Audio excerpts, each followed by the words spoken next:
Erste Boxnacht in Fürstenwalde und zum richtigen Boxnacht und zum richtigen Boxkampf gehört natürlich ein hervorragender Ringsprecher, wirklich. Dankeschön. Ich war schon oft beim Boxen, aber du bist ein toller Typ, finde ich großartig. Unser Ringsprecher, Applaus für heute Abend. Durch den ganzen Abend hat er uns begleitet und natürlich auch diesen Finalkampf Hawk. Du bist auf bzw. in den Ringen der Nation zu Hause und du kennst auch, ja, ich sage mal, das Komplizierte an diesem Kampf. Es geht ja um vieles. Ich sag mal so, ich lerne jeden Tag dazu und ich habe natürlich hier hervorragende Kampf- und Punktrichter, von denen ich auch viel lernen kann. Und ich weiß, dass der Nick heute ein richtig fettes Eisen vor sich hat. Und ich bin mir relativ sicher, dass er das Publikum heute hier in Fürstenwalde hinter sich hat, oder? Wenn er das Ding heute knackt, dann steht ihm natürlich alles offen. Genau.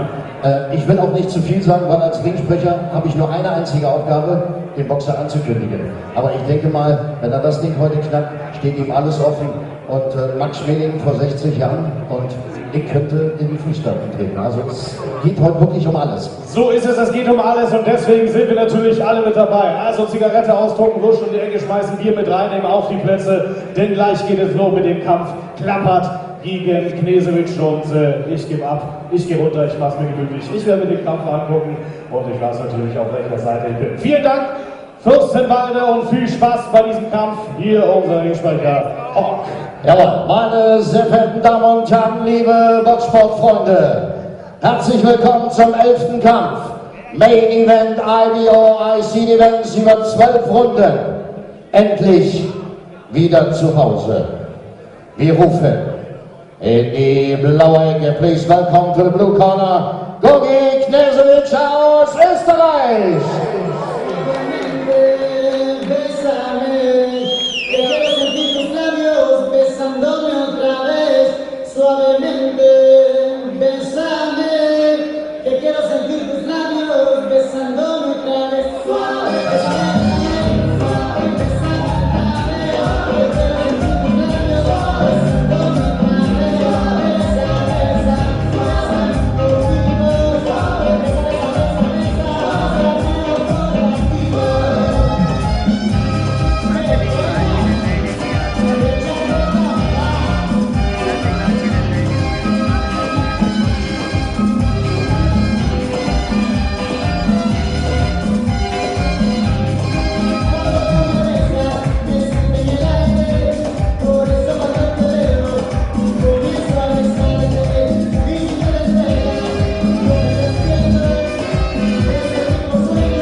Meine sehr verehrten Damen und Herren aus Wien in Österreich, herzlich willkommen, Gogi Knesewitsch!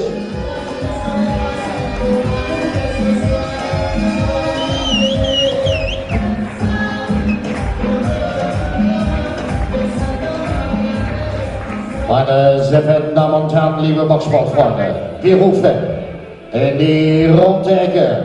Please welcome to the red corner. Er kommt aus Deutschland. Er ist zu Hause aus Fürstenwalde. Meine Damen und Herren, Nick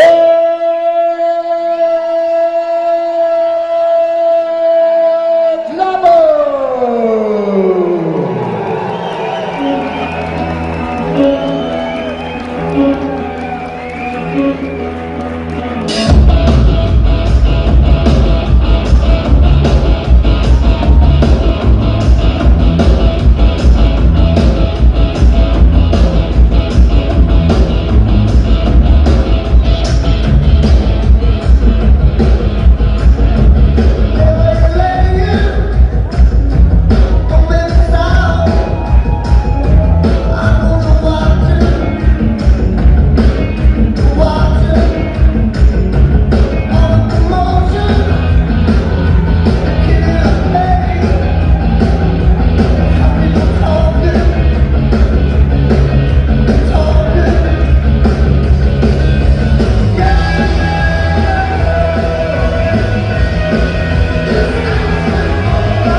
Dieser Kampf ABO IC Events über 12 Runden.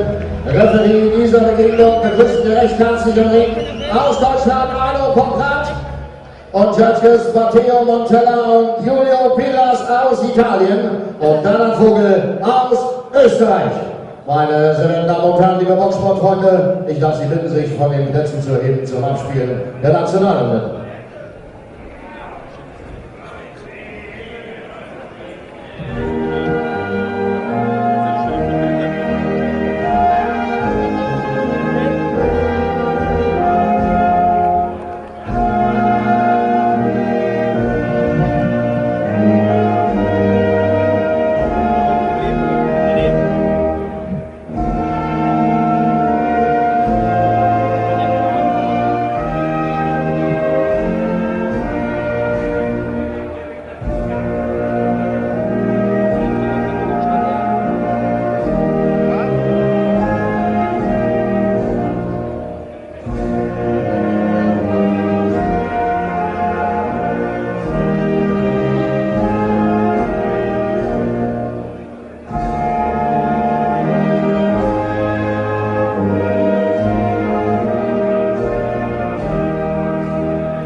Meine sehr verehrten Damen und Herren, liebe Boxsportfreunde, begrüßen wir beide Boxer. Guten Abend, Christian Meyer!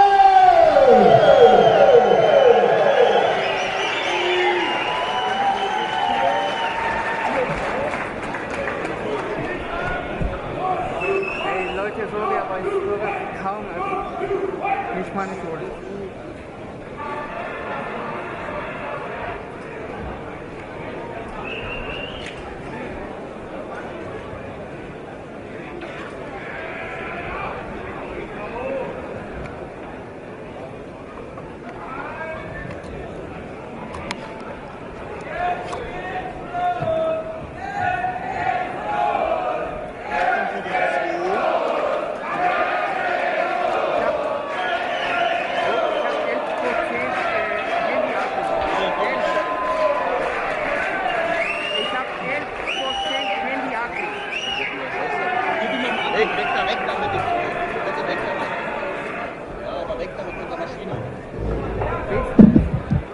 Dieser letzte Kampf geht über 12 Runden der IBO IC Events im Halbmittelgewicht.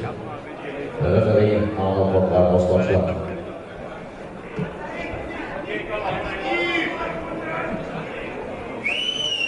Nee, wir können austauschen, tauschen wir. Ja, aber ich habe 11% Akku. Ringfrei zur ersten Runde, Round 1.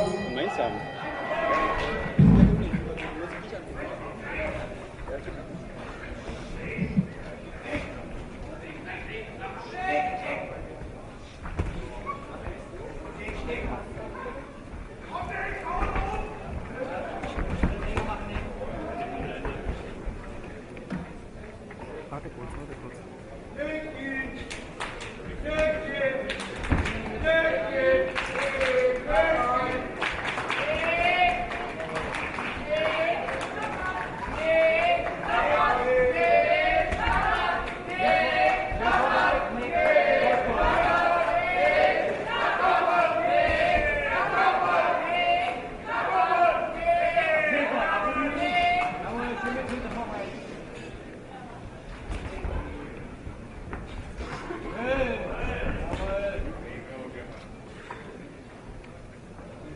Ja, da bin ich. Gut.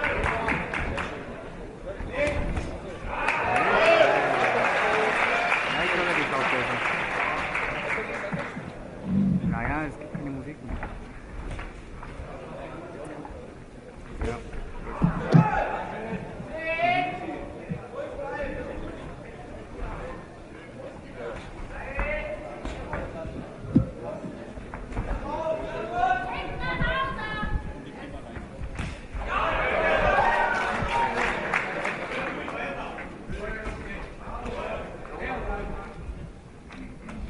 Erste Runde zwischen Nick Klappert und Gogi Knežević.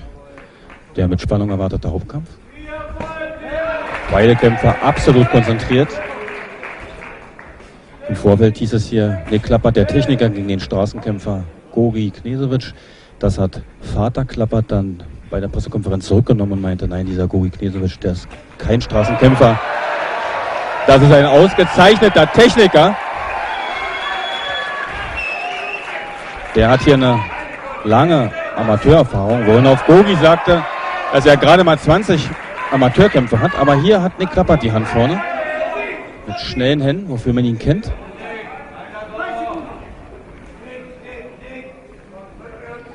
Behauptet hier die Ringmitte. Und gleich in der ersten Runde mit einem rechten Haken zum Kinn. Damit hat ja keiner gerechnet. Das sollte hier ein anstrengender Kampf für Nick Klappert werden. Und dann gleich in der ersten Runde diese Bombe. Aber Nick Klappert bleibt ruhig. Guckt sich das an. Er schlägt hier nicht einfach so rein. Sieht hier jede Hand von Gogi Knežević. Jede Hand. Und Ende der ersten Runde. Ich darf Ihnen den Kämpfer in der blauen Ecke vorstellen. Er wiegt 69,5 Kilo, sein Trainer Peter Kostenschall, er kommt vom Boxteam Vienna. Was für eine erste Runde. 4 Niederlagen, 12 durch K.O. Er ist österreichischer Meister, Profi-serbischer Meister, GBU-Weltmeister und WBT Intercontinental Champ. Aus Österreich in der blauen Ecke, Gogi Knežević.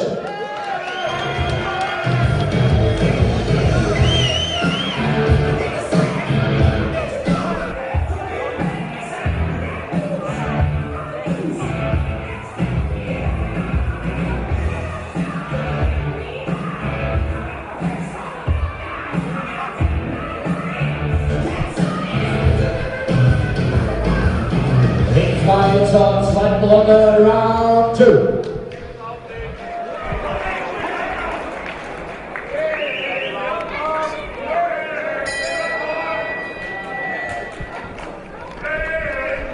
Zweite Runde. In der ersten Runde konnte Nick Klappert mit einem unglaublichen Haken Gogi Knežević auf den Boden setzen und schon wieder kommt er mit einer rechten durch. Gogi hat hier Probleme mit der Schnelligkeit von Nick Klappert.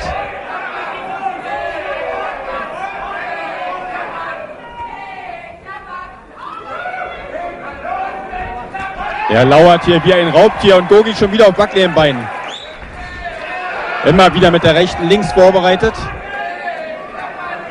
Ganz ruhig und fokussiert. Trainiert seit seinem Weggang von Sauerland-Event wieder mit seinem Vater Hartmut Klappert. Das ist ihm unglaublich gut bekommen. Beim Marktführer hat man den Jungen einfach nicht verstanden. Er ist kein Typ für Gruppentraining. Der muss individuell trainiert werden. Da sieht man, wie der Tiger hier Nick Klappert in der weinroten Hose immer aus der Ringmitte bestimmt. Der sieht hier jede Bewegung. Gogi muss hier gucken, dass er in die späten Runden kommt, wo Nick nicht mehr ganz so gefährlich, nicht ganz mehr so schnell sein kann. Er trifft hier schneller mit seiner Linken, als Gogi mit der Hand blocken kann.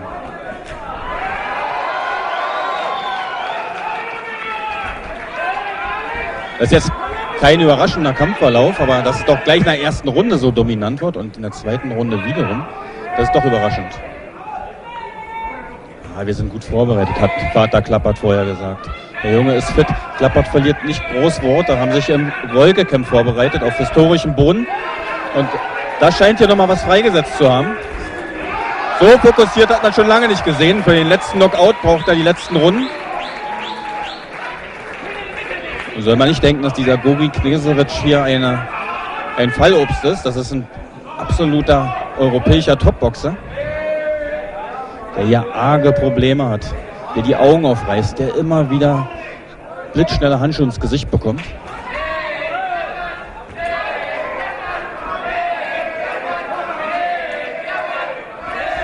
Er spielt hier seine Stärke aus, seine Schnelligkeit, Druck über die Beine.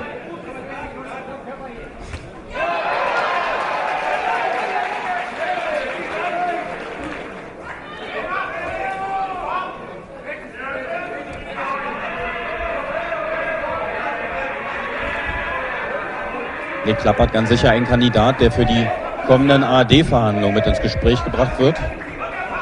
Marktführer Sauerland Event wird sein Exklusivrecht verloren, also hat sein Exklusivrecht schon verloren und wird arge Probleme haben, weiter bei der ARD zu kämpfen. Und Kämpfer wie Nick Klappert, die werden im kommenden Jahr sicherlich dazu sorgen, dass Boxen im Fernsehen bleibt. Ende der zweiten Runde. Er kommt aus Deutschland, wiegt 69,5 Kilo, er ist 31 Jahre, bestimmt 18 Kämpfe, ein verlor er 40 K.O. Sein Trainer, Vater, Hartmut Klappert, Rüdiger Busch und Captain Rüdiger Schulz. Aus Fürstenwalde, Nick Klappert!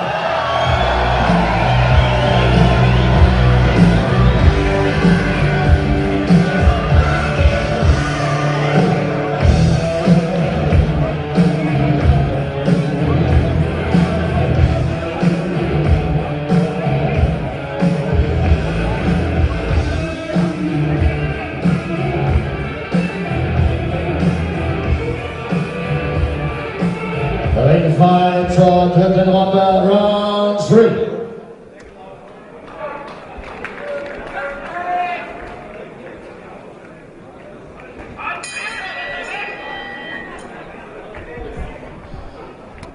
Dritte Runde. Dritte von 12 möglichen. Aber so lange wird es hier höchstwahrscheinlich nicht gehen.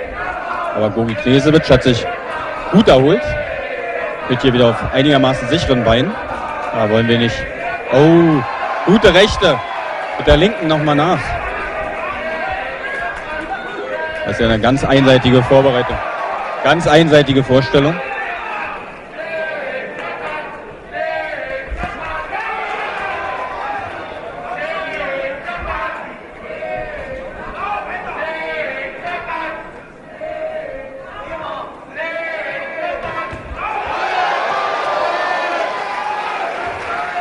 Ausgezeichnete Kombination. Das ist ja ein Lehrstück, das Nick Klappert hier in der dritten Runde vorführt. Aus der Distanz mit harten Händen. Lässt sich hier auf keine Schlägerei ein.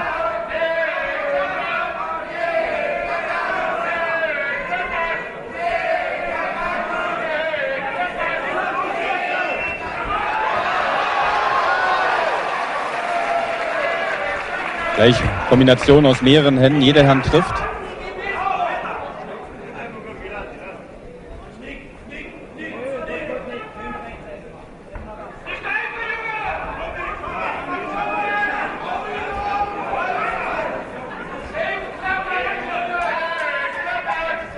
Beim Weltverband IBO steht Klappert mittlerweile auf dem 4. Platz. Weltmeister ist Sauerbeck bei Sangurov. Wieder eine harte Rechte, die Gogi da hinnehmen muss. Der guckt hier mit aufgerissenen Augen. Was mit ihm passiert, der hat sich hier vorbereitet wie noch nie. War in der Türkei bei Selçuk Aydin zum Sparring, ein Weltklasse-Fighter. War auf vieles eingestellt, aber sicherlich nicht auf diese Dominanz. Das wird es gewesen sein. Das war es gewesen. Das ist das Ende. Gogi bricht ab. Das geht nicht mehr, zeigt er. Seine Frau kommt zum Ring. Er kann kaum noch stehen.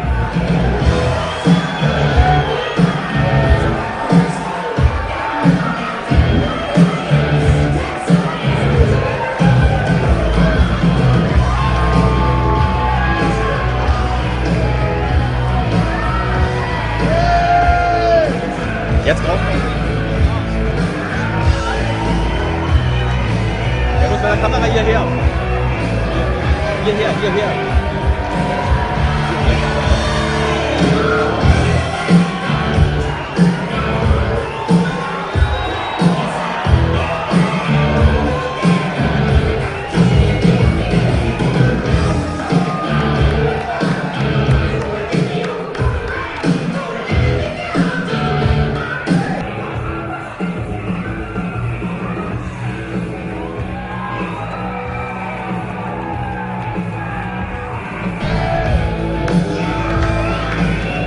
Gogi Knežević am Boden zerstört in seiner Ecke.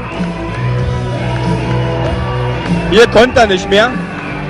Löwenherz, Lionheart, so sein Kämpfername, und dem hat er auch alle Ehre gemacht.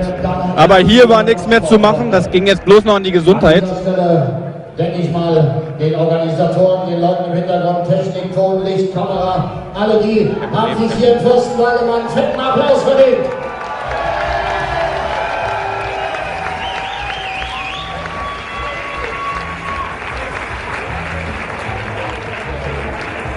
Gogi ist immer noch in der Ecke, probiert nochmal zu stehen.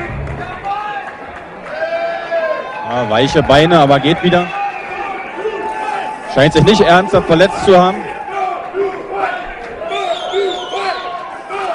Meine sehr verehrten Damen und Herren, liebe Boxsportfreunde, und hier das Urteil.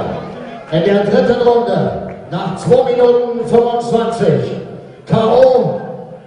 und Sieger Adio Continental im Halbmittelgewicht. Die rote Ecke aus Fürstenwalde, Nick Klapper!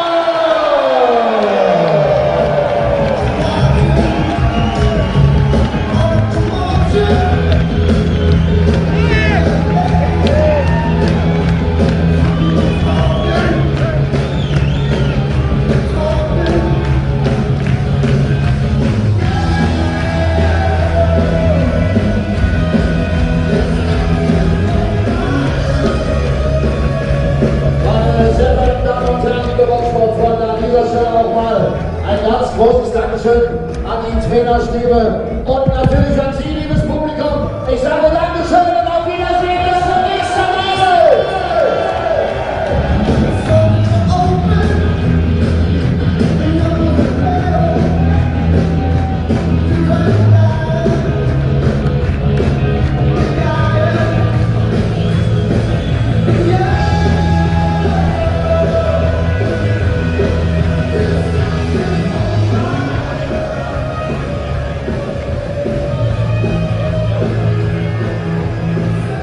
Und wir möchten uns an dieser Stelle auch nochmal ganz herzlich für die freundliche Unterstützung beim BB-Radio bedanken.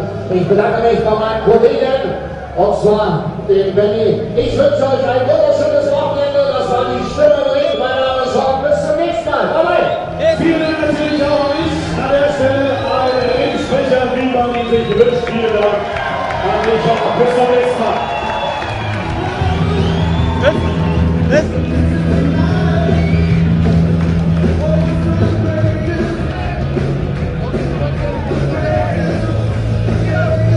Nick, ab wann hast du gewusst, dass das so gut läuft für dich? Bevor ich im Ring gekommen bin. Ich habe mich motiviert gefühlt, hier zu Hause zu boxen. Wirklich gute Sache. Noch von mir aus Kompliment an Gogi. Er wollte kämpfen, aber so ist Boxen. Ich habe versucht, ihn den Schneid abzunehmen. Hat auch geklappt und somit bin ich der Sieger. Gogi war ja chancenlos, als er das erste Mal am Boden war. Da warst du ja ganz ruhig und hast sozusagen mit Messer und Gabel weitergemacht. Wie behält man da die Nerven? Ja, ich wusste, der Kampf ist auf 12 Runden angesetzt. Und gerade die Leute, die einmal angeschlagen wurden, die können richtig fighten. Und ich musste aufpassen, Gogi ist auch ein erfahrener Kämpfer. Aber alles gut gelaufen. Wie geht's jetzt weiter, Nick? Geht's jetzt nach Amerika? Ich hoffe. Ich werde jetzt mal sehen, ich werde jetzt erstmal eine Woche Urlaub machen oder 2. Und dann müssen wir mal gucken, was da weiter ansteht. So, eine Boxnacht in Fürstenwalde geht zu Ende. Lass dich feiern! Unser Wasserschutz war Nick Klapper! So, Nick, du kriegst den Ach so, ja, zweite Ecke, dritte Ecke, vierte Ecke. So, dann haben wir noch.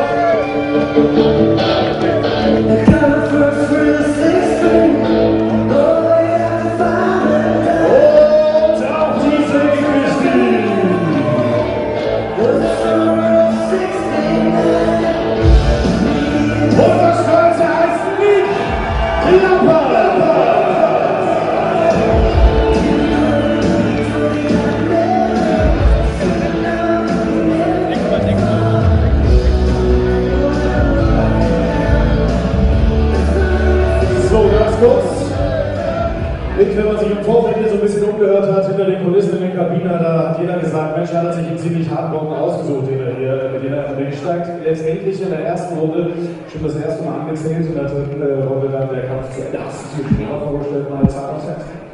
Also ich muss erst mal ganz herzlich willkommen sagen hier in Fessenwalde.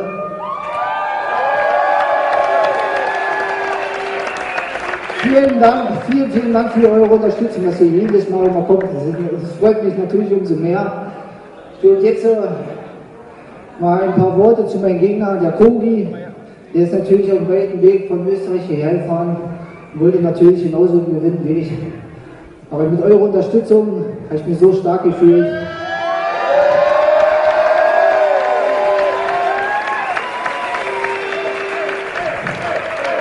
Ja, wir werden jetzt erstmal sehen, wie es jetzt weitergeht. Ich werde jetzt erstmal eben noch Urlaub machen. Und dann, ja, das nächste ist erstmal der WM-Kampf. Ne? Den nehme ich genauso hin wie jetzt. Die Trainingsvorbereitungen, die liefen sehr, sehr gut. Und meine Motivation, die ist unschlagbar. Wir hoffen nicht nur deine Motivation, sondern auch du. Also eine schöne Woche Urlaub wünschen wir dir. Vielen Dank für den Kampf. Und an einer Sache kannst du dir sicher sein, wir alle stehen hinter dir und wünschen dir viel Erfolg. Macht Brandenburg und Fürstenwalde berühmt in der Welt. Vielen Dank, Nick Klappert.